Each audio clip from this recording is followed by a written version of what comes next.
Wow, I'm sitting here pondering this morning, and I almost let the 444 get past me. I look up and there it is, 444, and I wasn't even aware that it was that close. That's how deep in thought I've been. Anyway, after I did the video yesterday about Obama, in which I played the what if game, I was rather surprised that several people, at least, that commented, and there were numerous comments, several people didn't seem to get that I was playing a what if game. And some attacked me as being stupid and saying, it's time to hang up doing the videos, Ron. There was a lot of criticism, as if I was actually saying that that's what I believed.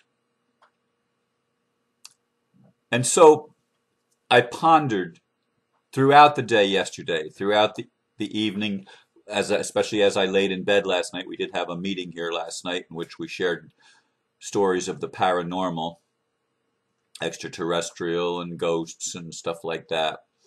Anyway, I continued in that vein this morning in my meditation, and as I came to the computer, one word was striking me tremendously, and that's the word ruthless. And so that's where I'm going to start today. 2012, the ruthless world of politics. Ruthless means having no compassion or pity, merciless. Perhaps no better word, or perhaps no word better describes politics and the domain of the elite controllers. As we face the world honestly, we must recognize what we are dealing with here. Then, having correctly identified the nature of the beast, it is up to us, the lightworkers, to provide what is lacking: understanding, compassion, and, when certain criteria are met, forgiveness.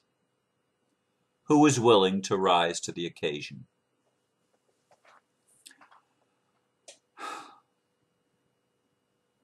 It's hard for me and for most humans to understand the training that goes on in the ruthless world of the elite establishment. I mean, I've read about it.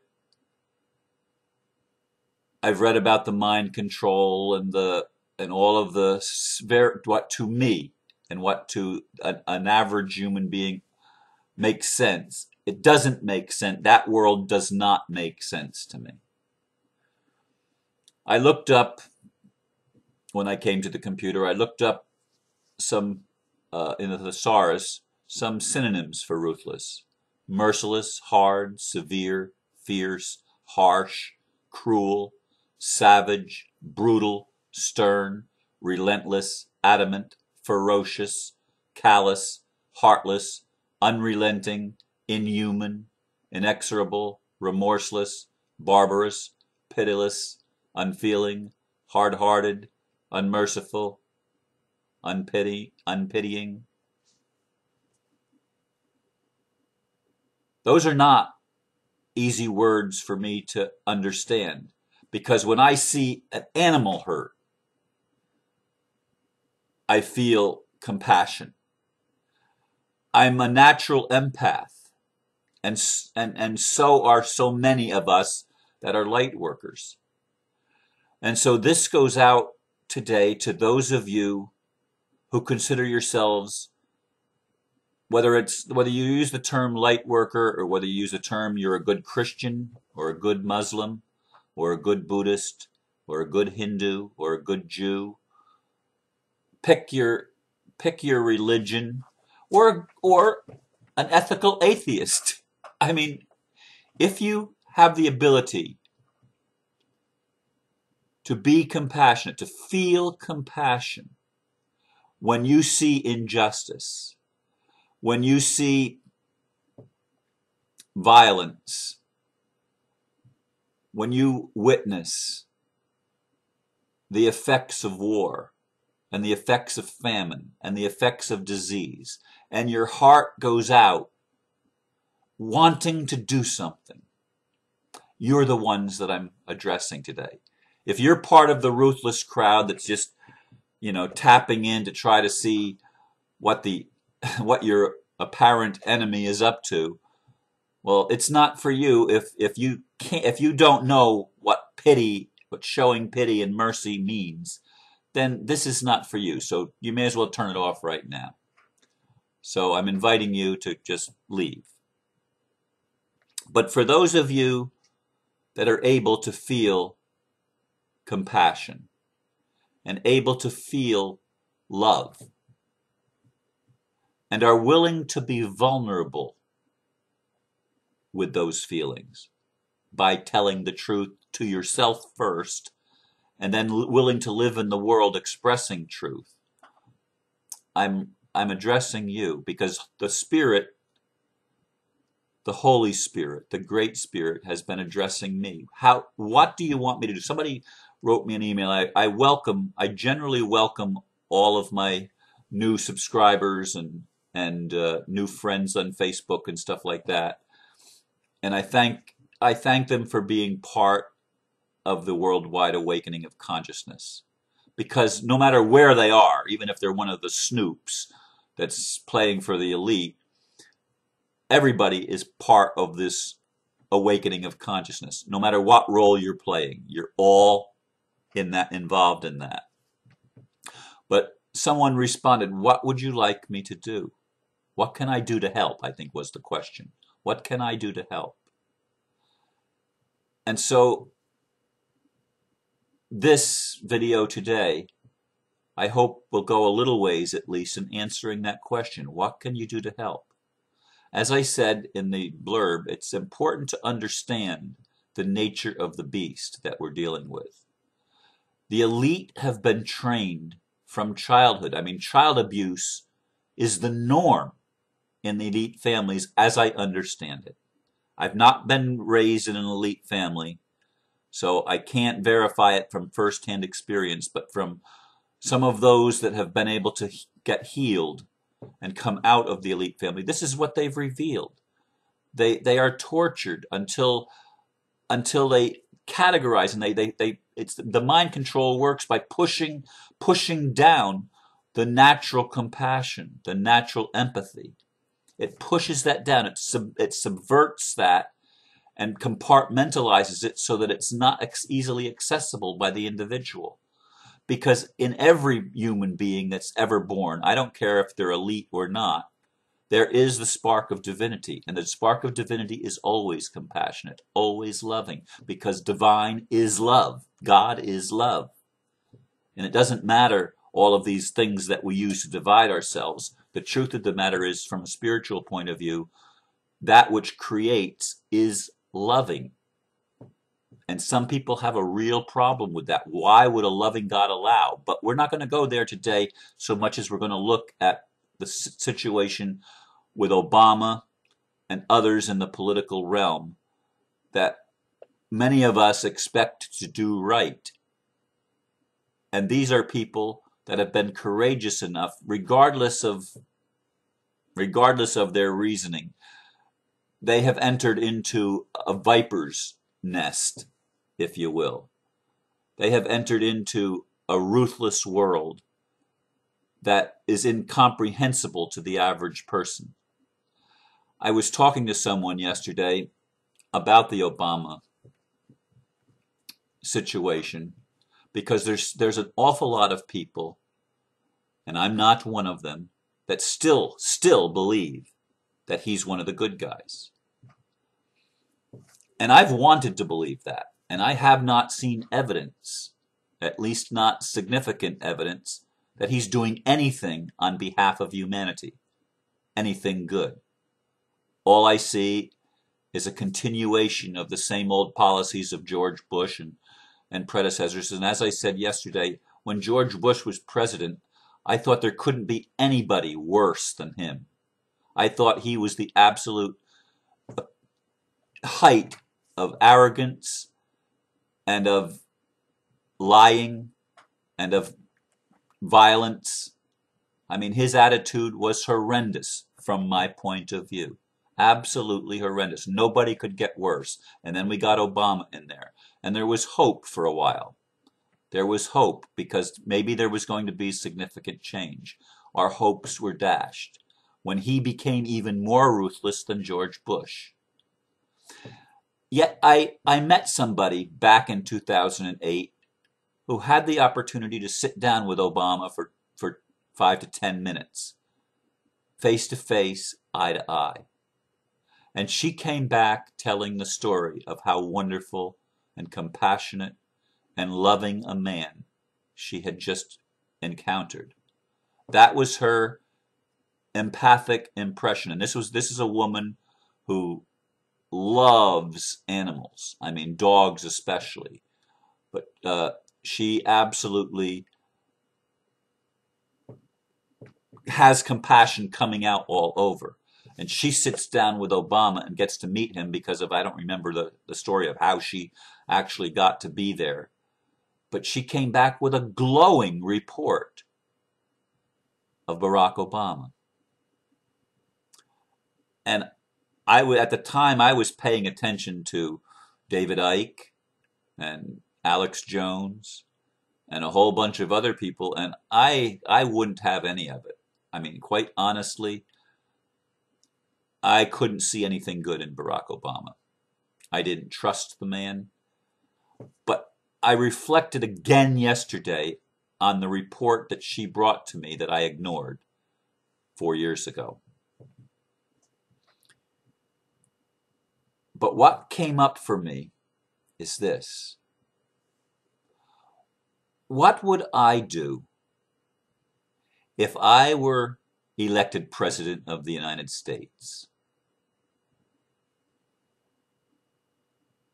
And I get into office and I'm told the rules. You either do what you're told or we're going to kill your daughter, or in my case, your grandchildren. Or we're going to make them really sick. We're going to bring suffering to them.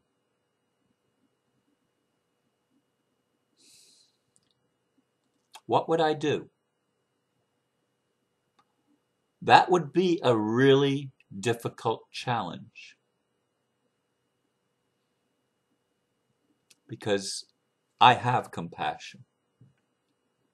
And anybody that has compassion is going to want to protect those that they love.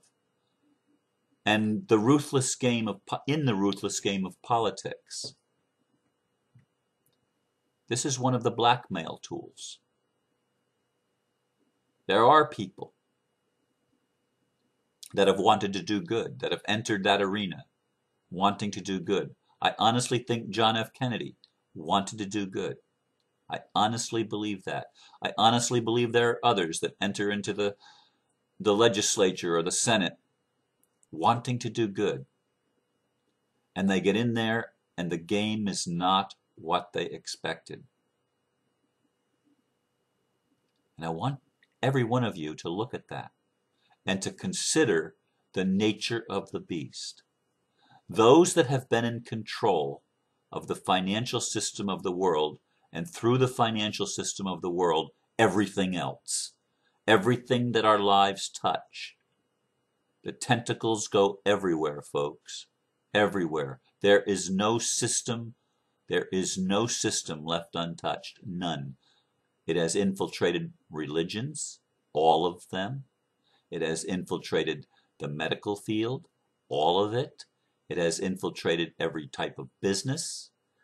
And everything imaginable has been infiltrated with this ruthless ideology of not having compassion, of not caring, of being able to murder in cold blood without remorse. We call them sociopaths or psychopaths. And indeed, that's the nature of the beast we're dealing with. As I've said, even in those, as bleak as it seems, as dark as it looks to us, even there is the divine spark. but they don't know how to generate that spark. They don't know how to get it to flare up and awaken and burn away all the dross. They don't have, they've had any capacity that they might have had when they were born was beat out of them, destroyed, virtually destroyed in their upbringing. That's what the skull and bones thing is all about.